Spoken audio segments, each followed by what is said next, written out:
कल्याण डोंबिवलीमध्ये शिवसेना आणि भाजपकडून फोडाफोडीचे प्रयत्न सुरू आहेत। ठाकरेंच्या शिवसेनेचे 9 नगरसेवक अज्ञात स्थळी तर 2 नगरसेवक शिंदेंच्या संपर्कात असल्याची माहिती। केडीएमसीमध्ये सत्ता स्थापनेसाठी हवे आहेत 62 जागा। नाशिक महानगरपालिका निवडणुकीच्या नंतर आता शिवसेना आणि भाजपामध्ये विचारमंथन। नाशिकमध्ये शिवसेनेला मोठा फटका, केवळ 26 जागी विजय। भाजपकडूनही पराभूत जागांचा अहवाल सादर केला जाणार। एबी फॉर्म वाटपामधल्या गोंधळाची देखील चौकशी होईल। मुंबईमध्ये महायुतीचे 118 नगरसेवक निवडून आले आहेत। त्यापैकी एक महापौर होईल। भाजपचे मुंबई अध्यक्ष अमित साटम यांचं वक्तव्य, महापौर कोण होईल याचा निर्णय फडणवीस, शिंदे आणि आठवले चर्चा करून घेतील, अशी देखील स्पष्टोक्ती। मुंबईच्या महापौर पदाच्या संदर्भात मुख्यमंत्री देवेंद्र फडणवीसांसोबत कुठलीही चर्चा नाही, उद्धव ठाकरेंची माहिती।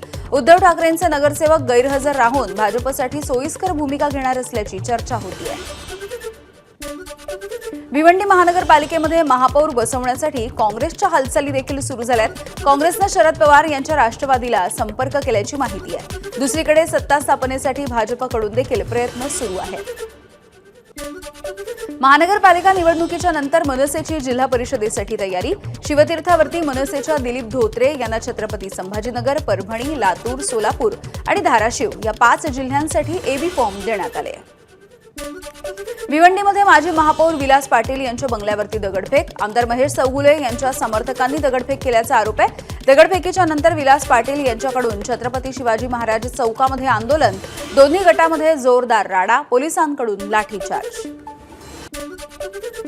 भिवंडी शहरामधल्या छत्रपती शिवाजी महाराज चौकाच्या परिसरामध्ये काल रात्री झालेल्या राड्याच्या नंतर आज तणावपूर्ण शांतता आहे। निवडणुकीपासून सुरू झालेला हा सगळा प्रकार थांबवा, अशी भावना नागरिकांनी व्यक्त केली। तर भिवंडीचे माजी महापौर विलास पाटील यांच्या बंगल्यावरच्या हल्ल्याचा निषेध करण्यात आलाय। प्रभाग क्रमांक 1 मधली दुकानं बंद ठेवणार। माजी महापौर विलास पाटील आणि भाजपचे आमदार महेश चौगुले यांच्या 2 गटांमध्ये तुंबळ हाणामारी झाली। कोल्हापूर महानगरपालिकेमधल्या महायुतीच्या यशानंतर शहरामध्ये बॅनर्स लावण्यात आले, ज्याची चर्चा होती आहे। धन्यवाद कोल्हापूर, तुम्ही काँग्रेसचा करेक्ट कार्यक्रम केला, अशा आशयाचे बॅनर। महानगरपालिकेमध्ये 81 पैकी 45 जागांवरती महायुतीचा विजय, काँग्रेसचा 35 जागांवरती विजय झालाय। कोल्हापूर महानगरपालिकेमध्ये काँग्रेसचे 34 तर शिवसेनेचे 15 नगरसेवक विजयी। त्यामध्ये पडद्यामागे सुरू आहे ते जाहीर करू शकत नाही, असं म्हणत सतीश पाटील यांचं सूचक वक्तव्य। त्यामुळे भाजपला सत्तेपासून दूर ठेवण्यासाठी काँग्रेस आणि शिवसेना एकत्र येतील का, अशी जोरदार चर्चा होतीये। कल्याण डोंबिवलीमध्ये खासदार विनायक राऊत हे येऊन गेल्याची माहिती आहे। नवनिर्वाचित नगरसेवक राऊतांच्या संपर्कात असल्याची चर्चा। राऊतांनी नगरसेवकांना अज्ञात स्थळी ठेवल्याची प्राथमिक माहिती।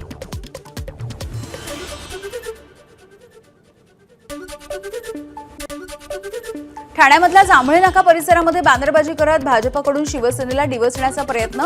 शिळ ते वडवली, भाजपा वाढवली, असा बॅनरवरचा उल्लेख आहे। ठाण्यामध्ये भाजपची ताकद वाढल्याचा बॅनरमधून दावा।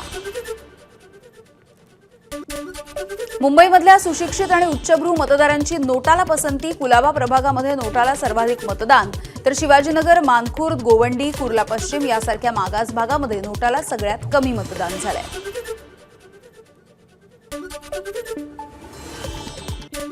पुण्याच्या विश्रांतवाडी परिसरामधल्या कळस धानोरीमध्ये शिवसेनेचं ईव्हीएमच्या विरोधात आंदोलन। अपेक्षेपेक्षा कमी मतं मिळाल्याचा शिवसेनेचा आरोप आहे आणि आंदोलनाच्या दरम्यान ईव्हीएम मशीनची प्रतिकात्मक होळी देखील करण्यात आली। सांगली महानगरपालिकेमध्ये सत्ता स्थापनेचा पेच। भाजप एकनाथ शिंदेंच्या शिवसेना आणि अजित पवार यांच्या राष्ट्रवादीला घेऊन सत्ता स्थापन करण्याच्या विचारात। दुसरीकडे महापौर पदाचं आरक्षण जाहीर झाल्याच्या नंतरच काँग्रेस सत्ता स्थापनेच्या संदर्भात जुळवाजुळव करण्याचे प्रयत्न करेल, अशी शक्यता आहे। जळगावमधल्या नशिराबाद नगर परिषदेच्या निवडणुकीमधल्या कामावरून वाद उफाळला आणि 2 गटांमध्ये तुफान हाणामारी। 16 ते 17 जण जखमी झाले। जखमींवरती जिल्हा रुग्णालयामध्ये उपचार सुरू आहेत। गुन्हा दाखल करण्याची प्रक्रिया सुरू। धुळे महानगरपालिकेमध्ये एमआयएम विरोधी बाकावरती बसून जनतेचा आवाज बनणार। एमआयएमच्या इर्शाद जहागीरदार यांची प्रतिक्रिया, तर विकास कामांसाठी समान निधी आणि कामाचा उत्कृष्ट दर्जा हाच आमचा अजेंडा असल्याची देखील प्रतिक्रिया। धुळ्यामधल्या निवडणुकीमध्ये आयारामांना मतदारांनी नाकारलं. पक्ष बदलून नशीब आजमावणाऱ्या 9 उमेदवारांनी विजयाचा गुलाल उधळला असला तरी 14 जणांना मात्र पराभवाची नामुष्की झेलावी लागली आहे.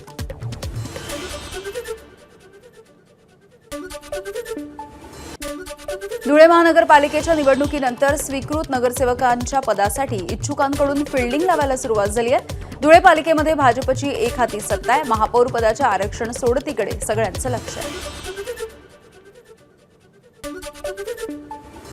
चंद्रपूर महानगरपालिकेमध्ये सत्ता स्थापनेमध्ये ठाकरेंच्या शिवसेनेची भूमिका महत्त्वाची. काँग्रेसच्या वडेट्टीवार आणि धानोरकर या दोन्ही नेत्यांच्या सोबत चर्चा सुरू. भाजपकडून कोणताही प्रस्ताव नाही, मात्र सर्व पर्याय खुले. ठाकरेंच्या शिवसेनेच्या प्रमुख पदाधिकाऱ्यांची माहिती.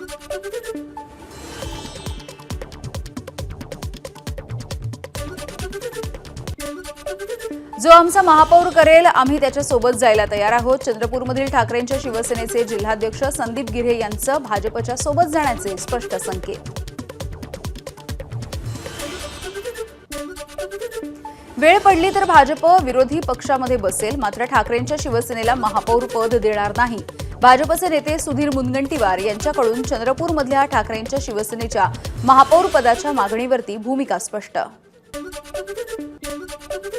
उत्तर प्रदेशामधलं बुलडोझर राजकारण हे महाराष्ट्रामध्ये अजिबात चालणार नाही. नागपूर दंगलीमधील आरोपी फहीम खानचं सत्ताधाऱ्यांना थेट आव्हान. तुम्ही एका फहीम खानला छोट्या आणि खोट्या आरोपामध्ये अडकवलं तर 6 फहीम निवडून आलेत. फहीम खान याचं वक्तव्य. नागपूरमध्ये विजयी झालेल्या काँग्रेस नगरसेविकेच्या पतीला भाजप उमेदवारावरच्या हल्ल्याच्या प्रकरणी अटक झाली आहे. पालिका निवडणुकीच्या आधीच्या रात्री नागपूरमध्ये प्रभाग क्रमांक 11चे भाजपचे उमेदवार भूषण शिंगणे आणि त्यांच्या सहकाऱ्यांवरती प्राणघातक हल्ला करण्यात आला होता. लोकसभा निवडणुकीच्या तुलनेमध्ये नागपूर महानगरपालिका निवडणुकीत भाजप आणि काँग्रेसचं मतदान 1 लाखाने घटलंय. भाजपला 1,24,000 कमी मतं तर काँग्रेसच्या मतांमध्ये 1 लाखांची घट झाली आहे.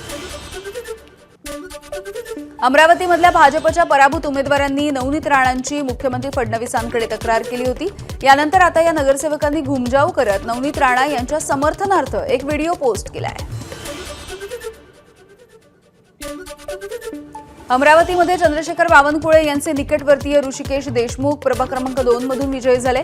भाजपमधील सर्वात तरुण नगरसेवक असलेल्या ऋषिकेश देशमुख यांना मोठी जबाबदारी देखील मिळणार असल्याची माहिती आहे.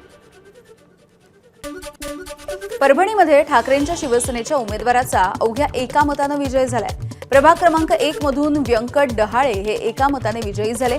1 मताचं महत्त्व काय असतं, सोशल मीडियावरती याबद्दलच्या चर्चांना सध्या जोर आलाय. छत्रपती संभाजीनगर महानगरपालिकेच्या प्रभाग क्रमांक 4 मधून ठाकरेंच्या शिवसेनेचे राशिद मामू विजयी झाले. अंबादास दानवेंकडून राशिद मामू यांचा सत्कार करण्यात आला.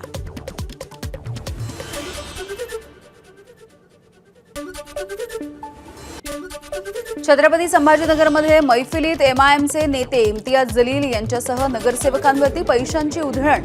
शहरामध्ये 33 नगरसेवक निवडून आल्याच्या जल्लोषामध्ये त्यांनी या मैफिलीचं आयोजन केलं होतं.